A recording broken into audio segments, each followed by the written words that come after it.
What is up YouTube? This is AVAULT here, back again today with you guys another new Speed Duel deck profile video, and today we are very excited to showcase you guys the Black Luster Soldier Ritual deck profile right here. So just so you guys know, this is more of a casual fun deck that we're starting off with right here, and if you guys haven't seen the Speed Duel match of the Black Luster Soldier deck versus against the Gaia the Fierce Knight deck, be sure to check that out as well before.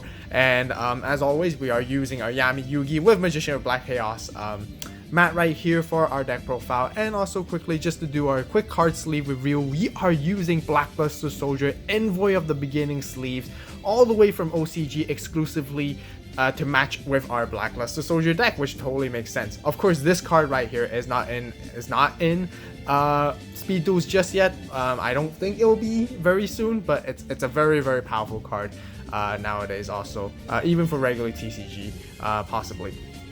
But anyways, just so you guys know as well, this deck is kind of budget friendly, where you can build this deck with mostly just by utilizing Mash of the Millennium and just a few cards from Twisted Nightmares, just so you guys know. So I didn't put the budget header on this one because it's not clearly a budget one, but you know, just so you guys know, it's actually quite budget friendly at the end of the day. Anyways, with Yami Yugi's skill, we are playing this Ritual of the Black Mastery skill right here. You guys probably know what the skill does already. It's basically dedicated for Magician of Black Chaos and Black Luster Soldier, but we'll do a quick run through of what it does. You activate this skill during your main phase while you control Black Luster Soldier or Magician of Black Chaos that you ritual summon this turn. While you control Black Luster Soldier, it cannot be destroyed by your opponent's skill. Also, once per turn, if your opponent activates a trap card, draw one card immediately after it resolves right here. And the second part is basically dedicated for Magician of Black Chaos, so we won't talk about that today. We want to talk about a little bit about the skill.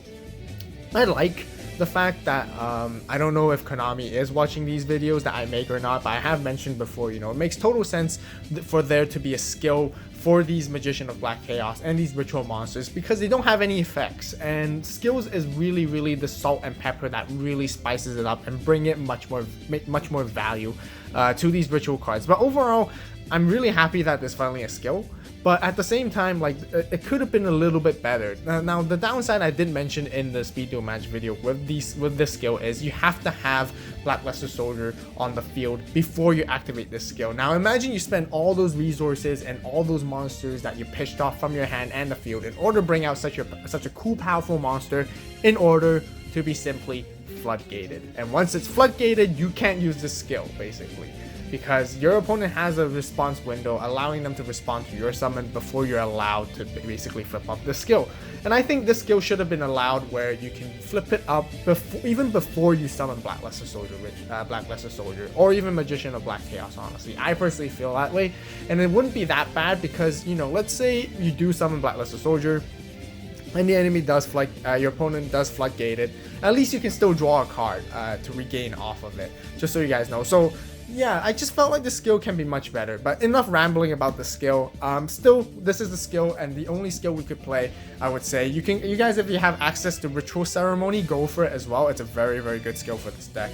But anyways, yeah, sorry to take too much time in the beginning, but I'm gonna go straight into the monsters right here right now. So we are playing triple Black Luster Soldier. I'm gonna call it that this is gonna be printed possibly as an ultra rare in our next tournament pack, if we were to receive a next tournament pack, number 3 down the road. But definitely you need 3. You want to see this card as soon as possible. It's basically your boss monster. The whole deck is dedicated to help you bring Black Luster Soldier onto the field as fast as possible. Next, we are playing 2 Charging Gaia the Fierce Knights right here.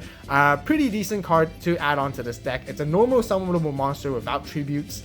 Simply by turning it into 1900 attack, still really powerful for a summonable monster without requiring tributes. But also, if you do tribute this card for Black Luster Soldier Ritual, whatever you do, you're actually allowed to add Black Luster Soldier from your deck to your hand. So it's like another Senju Searcher as well.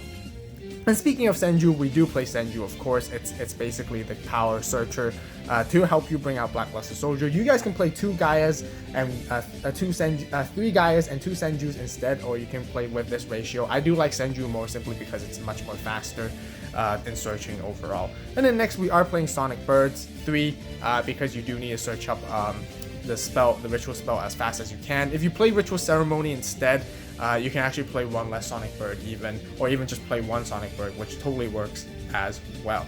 Next, rounding off for the rest of the monsters for a hand trap / ritual support is Sphere Kuriboh. Now, the reason Sphere Kuriboh works very well is, of course, we all know it's a hand trap to turn your opponent's monster defense into defense position, but also its second effect really combos well with Charging Gaia the Fierce Knight, simply because if you have Sphere Kuriboh in your grave and you have Charging Gaia on your field or on your hand, you can use those to tribute for your ritual summoning on Blackluster Soldier, which works very well because they both make up to level 8 right here.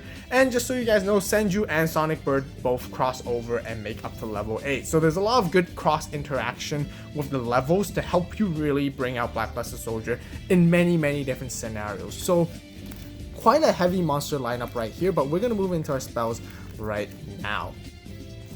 So for our spells, we are playing, of course, 3 Blackluster Rituals. You do need all 3 of these, you know, basically helps you summon your Blackluster Soldiers. For our spells, other spells, we're playing Offerings to the Doomed.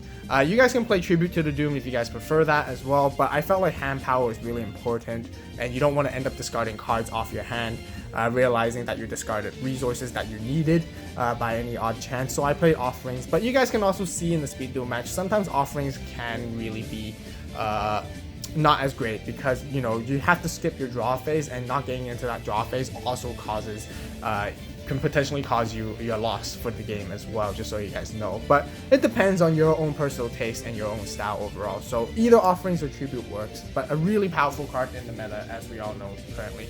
Last but not least, we only play 1 trap card, and we play Skill Successor. Just so you guys know that this, I initially thought this trap card was actually pretty powerful. It's pretty good in like boosting attack and everything, because it has a 2-stage boost attack. But after playtesting a little bit more, eventually with the deck, I felt like, you know, the one thing I would change is actually changing Skill Successor and replacing it with another trap card per se. It can be Kunai or Floodgate or anything else really, because I realized that this trap is actually not as great as it really seemed initially when we were actually playtesting early on. So just so you guys know, but I do play Skill Successor because that was the exact card I used in the Speed Duel match, although we didn't really get to see it either, honestly. But that rounds off for the entire main deck right here. That's 20 cards deck right here, no more no less. I know there's been a lot of other 24 21 card deck variations nowadays for many different decks, because you know those are much more consistent and powerful as well, but 20 cards is what I really wanted to focus on, and I felt it was still the best. So moving into our side deck, we are playing 2 DD Crows, simply because there's a lot of graveyard heavy decks nowadays that might utilize the graveyard, and I feel like DD Crow is a powerful card to answer those. For back row removal, which we haven't mentioned and we do need, is we do need 1 Dust Tornado. A lot of annoying continuous traps that the opponents might be playing nowadays as well that you want to get rid of, such as Nightmare Wheel, or if they do play Mask of the Curse. Spell Shedding Arrow, same concept. Basically you want to play 2 together if the opponent plays a lot of back row. Spell Shattering Arrow just completely demolishes those cards, which is much better in some scenarios. But in some other scenarios, you really need Dust Tornado for whatever situations as well. And yeah. Next, eliminating the league. I really felt like this card is really powerful. Not only you get to destroy a monster, you still get to check your opponent's hand. That's very key vital information, especially for competitive play as well, because you know, knowing what cards your opponent has on their hand, usually means that you know what trap cards they have if they haven't set them yet as well, and you can proceed and predict their upcoming plays. Next, Forceful Checkpoint. Same reason to basically pitch off your opponent's monsters. Monsters are the key cards to bring damage into this game still, so if you can get rid of them and get multiple copies off with eliminating the league, these 2 cards are really powerful because of the knowledge it gives you as well. Now, last but not least, we do run a extra deck or fusion deck, but simply, once again, you guys know, I'm not going to really tell you guys what these are. They don't do anything. You're not going to summon them. You're really not going to play them at all. We don't even play Waking the Dragon, but just so you guys know, you just put them there once again, just for the sake of letting your opponent and have them respect you that you might be playing an extra deck by any odd chance. Once again, I emphasize that on the channel a lot of times already, with the reason of doing so. So just gather 6 any fusion monsters and put them together into a deck, just so your opponent knows that you may be playing fusions by any odd chance. Always a good long-term skill and strategy to implement when you are playing competitively. So that rounds off the entire deck profile right here. I was honest with you guys in the Speed Duel, at the end of the Speed Duel match, I felt like this deck was not as powerful and not as like competitive for sure, 100% nowhere near that. It's very just geared towards casual play and just for having fun, for the nostalgia, and just so you guys can have fun at home and summon Blackluster Soldier. And I really felt like there's a lot of other cards that could potentially come in to really amp up this deck. Right now, Ritual Monsters and Ritual decks are still, I personally felt like, are falling off already.